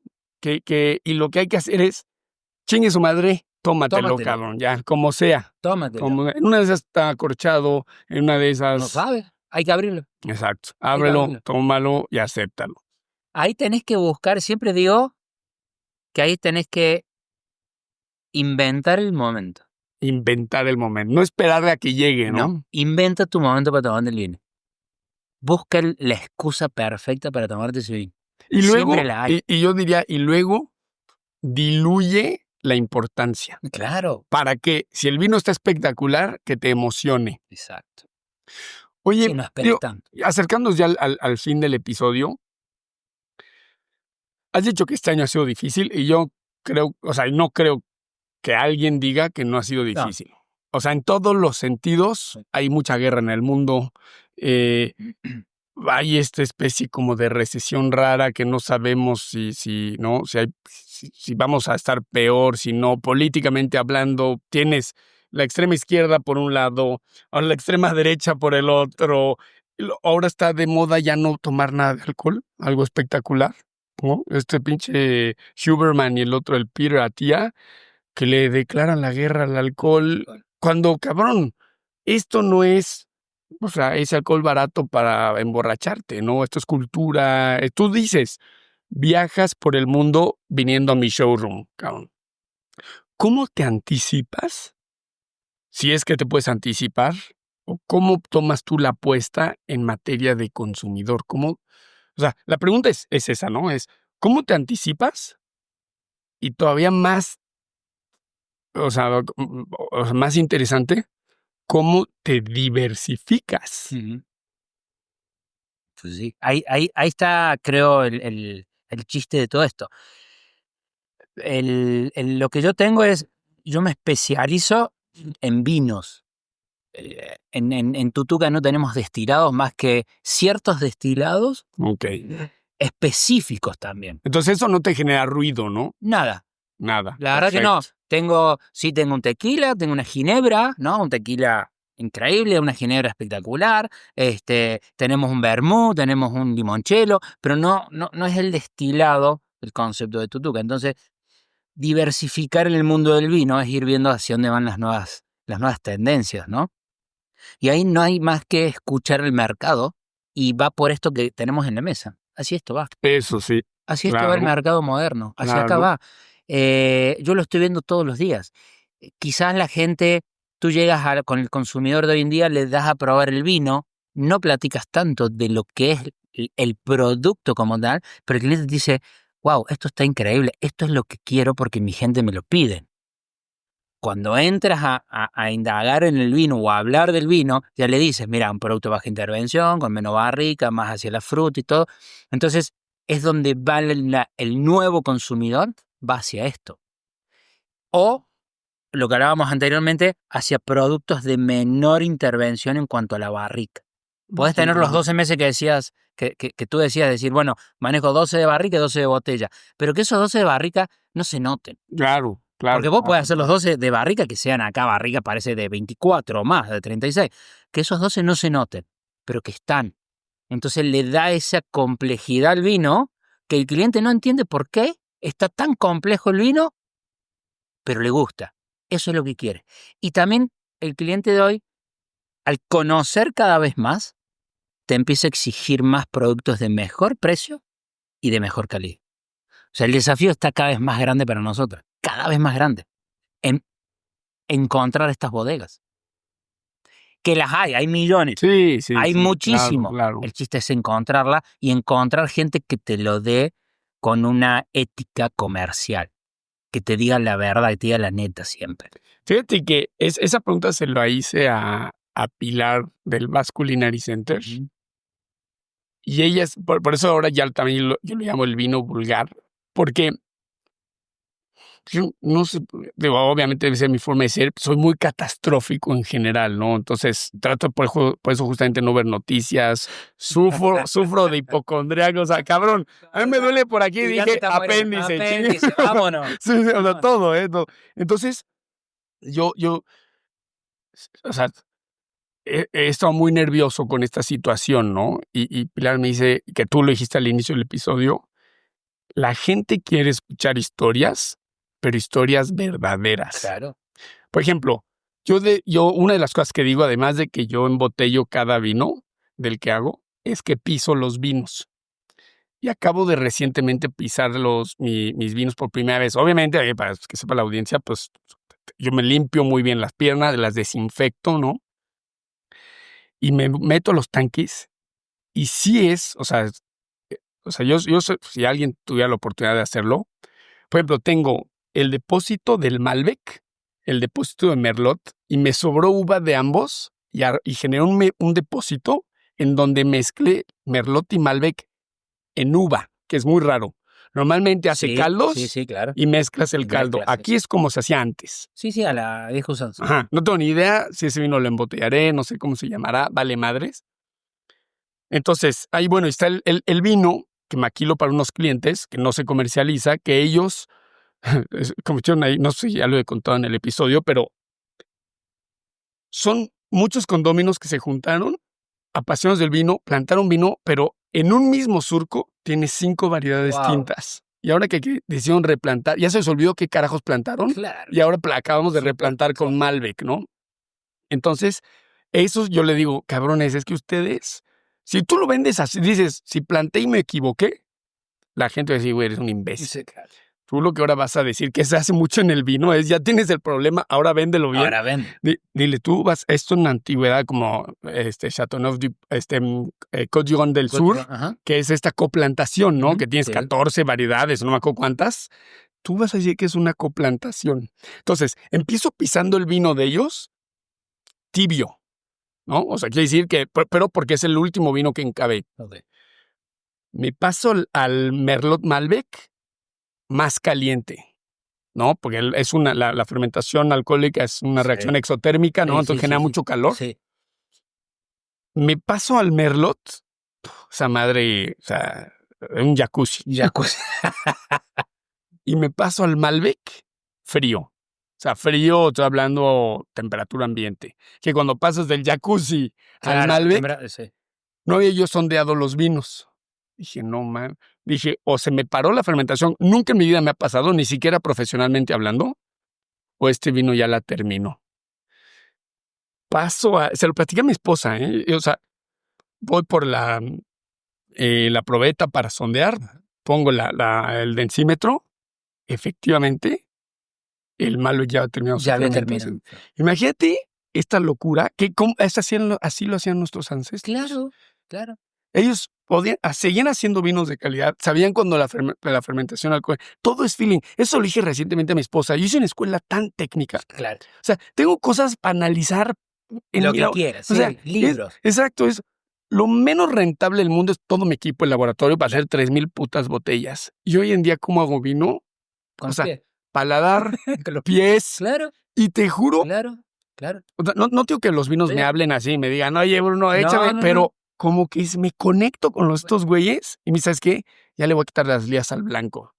Las huelo, o sea, ya que se las quito, las huelo, ok, están empezando a apestar, pum. Otro que digo, no, este todavía aguanta. Wow, ahora está agarrando más volumen, ¿no? Entonces, ya no. Fíjate que lo que decís me transporta a Italia. Cuando iba a Italia, estaba con los enólogos y tuve la posibilidad de estar con grandes enólogos del mundo de allá de Italia, reconocidos. Y entonces yo decía, bueno, este es mi momento de, pues ahora hago mi máster con este cabrón, ¿no? O sea, acá le pregunto y sé todo y llego a México y me van a adorar en México. Entonces yo llegaba y le decía, bueno, a ver, ¿cómo haces el vino? Le digo, cuéntame cuál es no me digas tu secreto, pero dime cuáles son tus estrategias, tus técnicas, qué es lo que utilizas, cómo. Dicen, yo hago vino, me dice. Pero, ¿cómo? Yo le decía, ¿pero cómo? ¿Qué usas? ¿Qué técnicas usas? Decime cuáles son las levaduras que utilizas y todo. Pues yo hago vino, me dice, yo sé hacer vino, me dice. Yo hago vino así como me dices tú, ¿eh? Y estoy hablando de... Sí, botellas que pueden costar 150 euros, 200 euros. Sí, claro. Pero, ¿y no me vas a contar más nada? Mira, vente. ¿Querés te cuente qué es un vino? Me dice, vente. Y me sacaba de la bodega. Me llevaba abajo de los árboles, a la viña, todo. Abría una botella de vino. Me decía, pruébalo. ¿Te gusta? Sí. Tómatelo. Es todo lo que tienes que saber, cabrón. Tómatelo, me decía.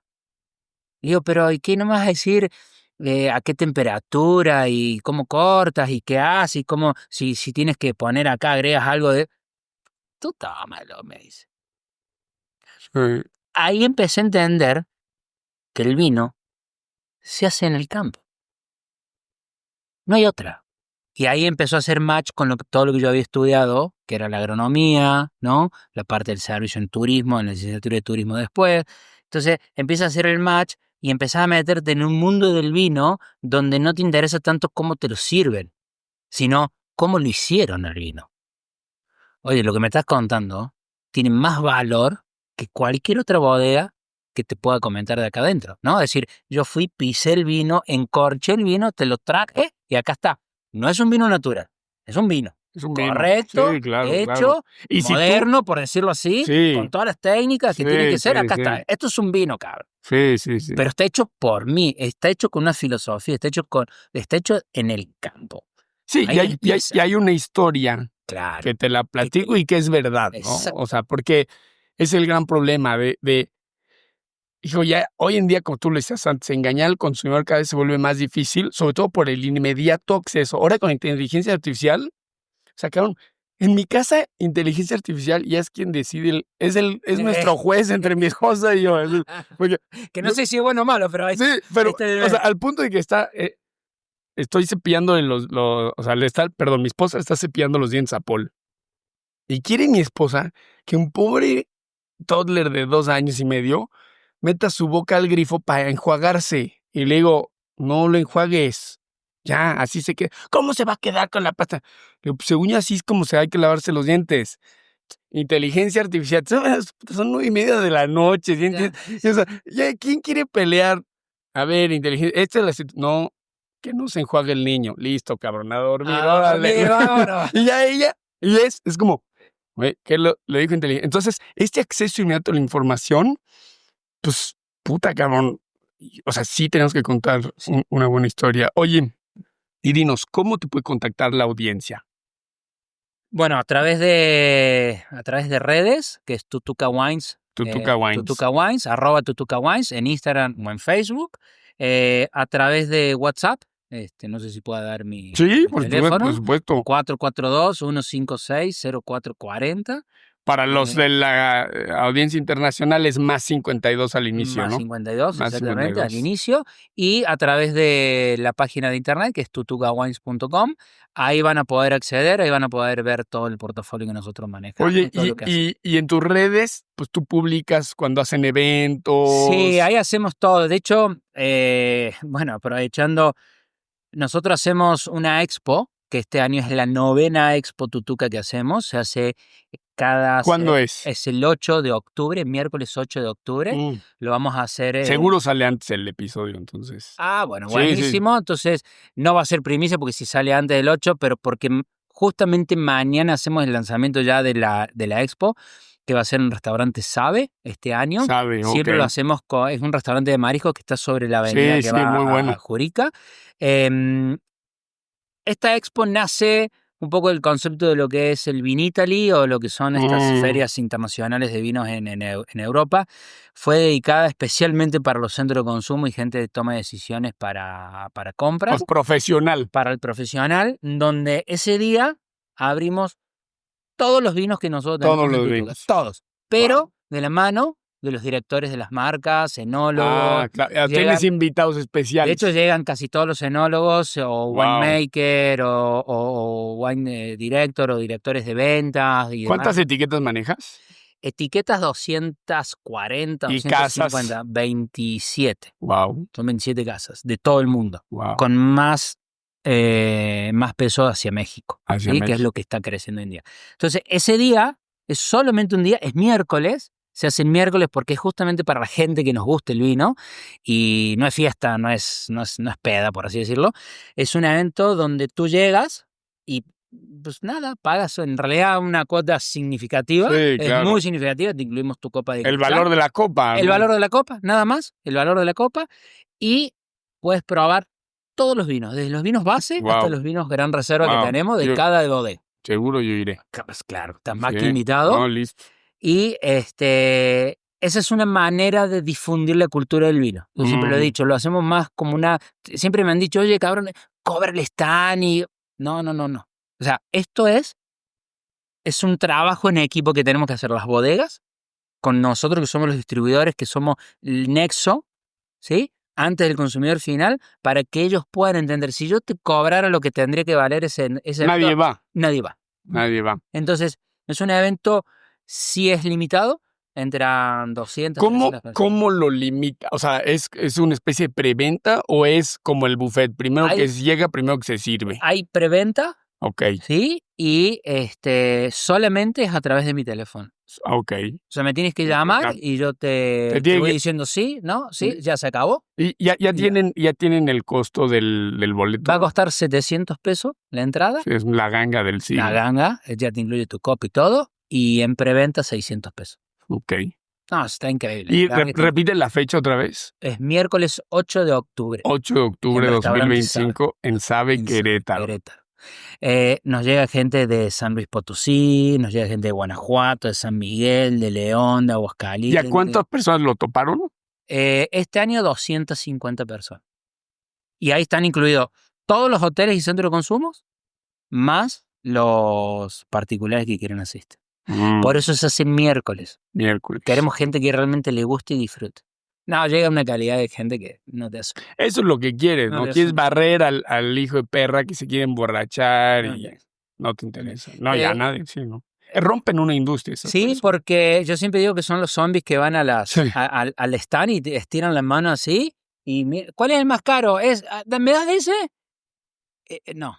Acá tú llegas, hablas con Bruno y ¿qué te dice? Mira, yo hago el vino, lo piso, lo hago, lo todo. Ok, buenísimo, va. ¿Con quién? Acá, con Tutuca. Emi, quiero el vino, Yuyu. ¿Me explico? Eso es lo que busco yo. ¿Sí? Y el particular que después lo encuentren aquí o en los restaurantes. Entonces, es estar atrás de esa... Esto nació exclusivamente para los centros de consumo.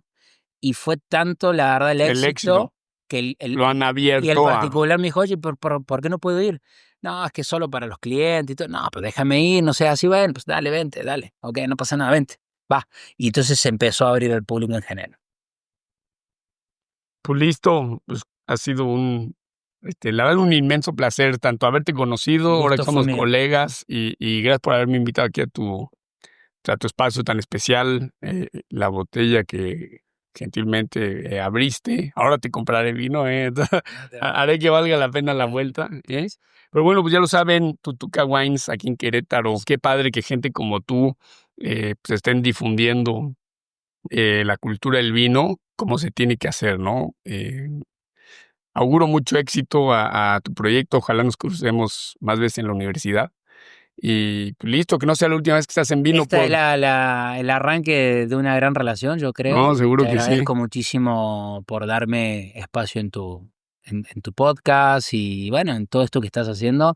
Te felicito por lo que haces porque ojalá Mira, probarlo primero. pero al final es todo este amor y toda esta pasión que le pones a un producto que yo siempre digo que es como algo muy no artesanal, pero es como el arte, es algo tuyo, es algo que tú estás dando a conocer, es un pedacito tuyo, creo. Sí, pues mira, yo como lo veo cuenta la historia, Totalmente. es una historia de amor que tengo con mi esposa, ¿no? Cuenta nuestra historia de amor.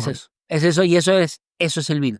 Sí, es una historia. Es una historia. Y que lo puedas compartir hoy conmigo y a través de lo que tú haces también, de tu proyecto, te agradezco, pero infinitamente. Y pues bueno, acá tenés las puertas abiertas de esta amistad que se acaba de crear y pues de Tutuca y de todo lo que se haga. Listo. Pues acá estamos a la orden. Pues ya está. Dale. Muchas gracias. A ti, dale, qué buena onda. Dale. Gracias.